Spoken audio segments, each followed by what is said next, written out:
been with us, or for many of us, for many years, and she has been a voice, sometimes a lone voice, but always a clear voice. We know where she stands, and we know now where she sits. We will hear her this afternoon.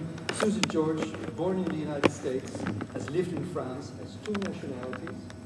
Is that allowed in France? It is. Is that allowed in France? As a father of a boy who has 3 nationalities, and as the father of a daughter who has 2, I know all the intricacies of more nationalities. You have published, Susan, many books on poverty, on food, on debt, on the World Bank, on the World Trade Organization.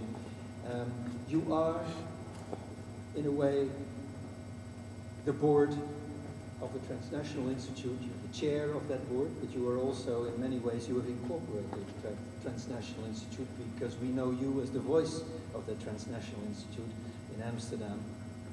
And you have worked with, as a vice president for ATTAC, that is ATTAC France, is the Association for Taxation of Financial Transaction Trade Citizens, a very active organization that many of us know and respect. You were there as a vice president from 2000 to 2006, and you have also been an international board member of Greenpeace. You have honorary doctorates from Newcastle University and the Universidad Nacional de Educación a Distancia, Madrid, and you are the first outstanding public scholar award from the International Studies Association in 2007. Without further ado, Susan, it's a great pleasure for me to introduce you and to hear your presentation in this series, the opening presentation. It's not The Economist.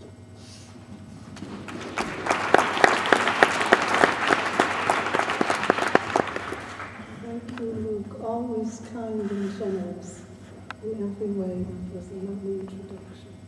And Farima, I'm glad to be back in your city as well. And thank you for opening what seems to be a very exciting series of debates.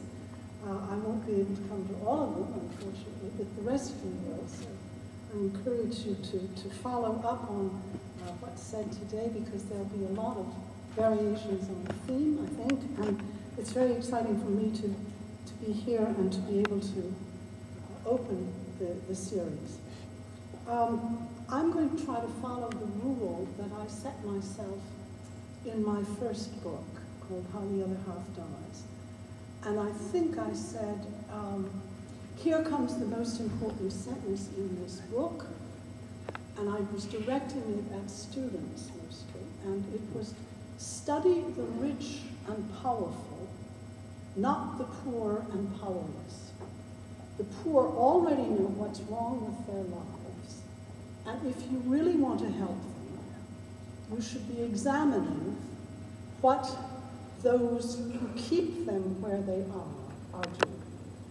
And I've tried to follow that rule, and I've tried to follow it in my books, in my lectures, and I'm going to try to follow it today, so you must tell me when I don't do that properly. I think it's an opportunity today, whether or not you agree with the title, It's Not the Economy Stupid, and I think that may come up in the discussion, but certainly we can all recognize that Novi Oxfam and the ISS have put their finger on the central problem of today, which is a series of interlocking crises which are all making each other worse. There's a kind of negative feedback in which every crisis feeds into every other one and makes it more serious, and particularly for the poor. So I'll go very quickly over what those crises are, because I think for this audience, you already know what the major points are. First, we've had a social inequality crisis that has been growing up over the past 30 years, the years of neoliberalism since the mid-70s, basically. It was a huge push, particularly at the beginning of the 80s, with the debt crisis, with the overweening presence of the World Bank and the IMF, and this inequality crisis has been made more serious by the whole neoliberal ideology of privatization, massive privatization, so that governments have fewer instruments and people have fewer instruments that they can count on, and a lower social wage. Deregulation, which I prefer to call re-regulation, because what it is really is making new rules, but rules which benefit transnational corporations and the banks.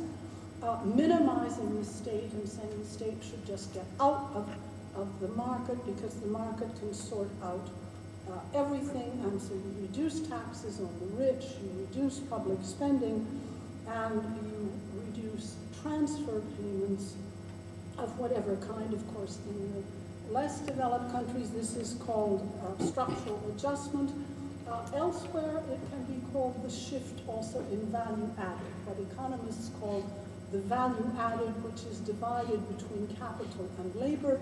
And here for Europe, in any case, which is also part of our concern, since the mid-1970s, the share of capital has increased by 14%, from 26 in the mid-70s to 40 now as a share. And similarly, the slice of labor, the share of labor has gone down from 74 to 60%. So of course, this compresses demand. This compressing of demand leads to overproduction. Henry Ford is dead. Nobody now is paying their workers so they can buy their cars. And this has also led to this enormous push towards neoliberalism, where the dream of totally free capital movements and totally free markets has taken over. And that is at the basis of the social and inequality crisis.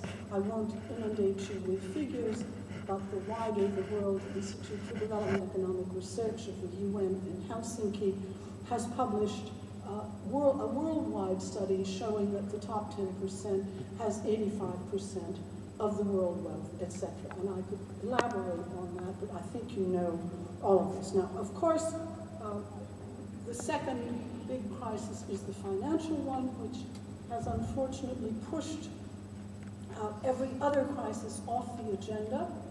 What we read in the papers is every day, if you buy the Financial Times and you're a junkie like me, you have to cut out 4 or 5 things every day, try to sort them out into folders.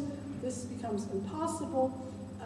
Here I will go also very, very quickly, but the basis of this financial crisis has been 2 things: leverage and deregulation. Leverage simply means that you can take on more debt than exists in the known universe.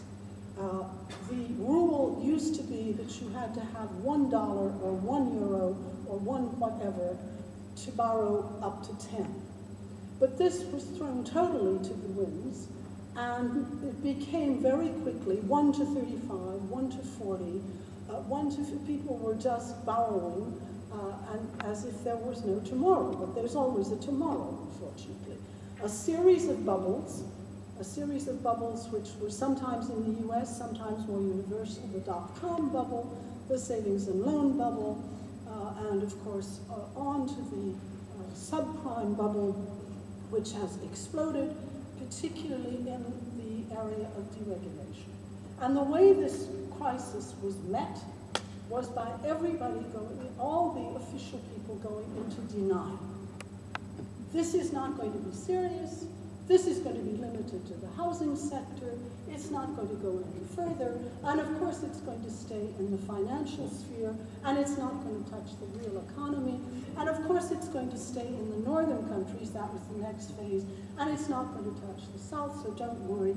And I wish I had €1 for every time that I have seen in a piece that whatever the figure was, whatever index it was, the food price index, the consumer purchasing index, the shipping index, the house price index, and always the sentence ends, was worse than forecast.